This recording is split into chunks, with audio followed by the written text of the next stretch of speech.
Wait, slow down. A new study finds that gobbling your food can stand in the way of dieting. Guilty, always. My wife and mother have been telling me this for years. All right, join us now, nutritionist Shari Bookfar. It's true, it takes a while.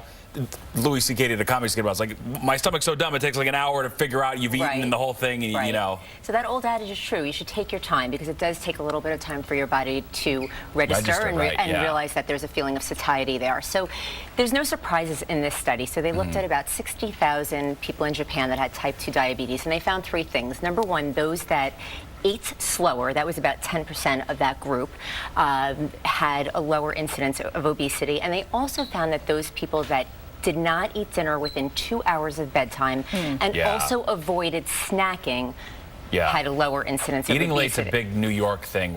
Way worse than the rest of the country, I would imagine. Well, we're open 24 hours. It is, and if you think about it, just take something simple like a scoop of ice cream that maybe has on average 200 calories. If you're avoiding that over 7 days a week, that's 1,400 calories or over 5,000 calories a month, and do the math on that over a year, but it's over 60,000 calories. So, and people don't stop at one scoop of ice cream. It might be something you're putting on it or something else. Right, so this is sort of like a moderate intermittent fast here.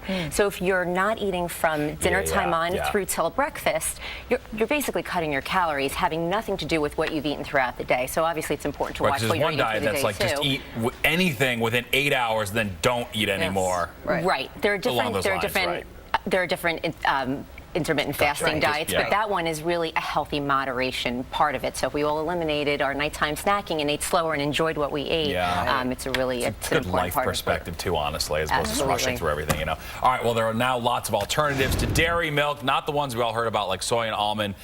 But those are just some of them. It does seem like there's a new one every day. And this is something I didn't even know about like 3-4 years ago. It sort of sprung up out of nowhere. Now they're everywhere.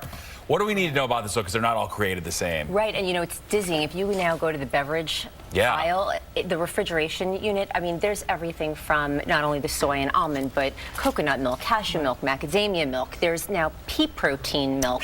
There is banana milk. There's oat milk. There's so many different options out there. So you want to be careful with what they're made with. So be careful of fillers and gums and really extra sugar, but that's what's going to give it that texture if you're not making it homemade. So for the most part, they're safe.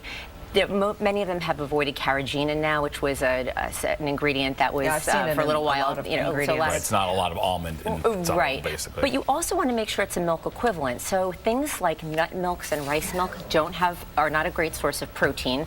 And then you're also adding in calcium and vitamin D to try to make it a milk equivalent. So it depends what your reason is. If it's for a milk allergy, sure, that makes sense.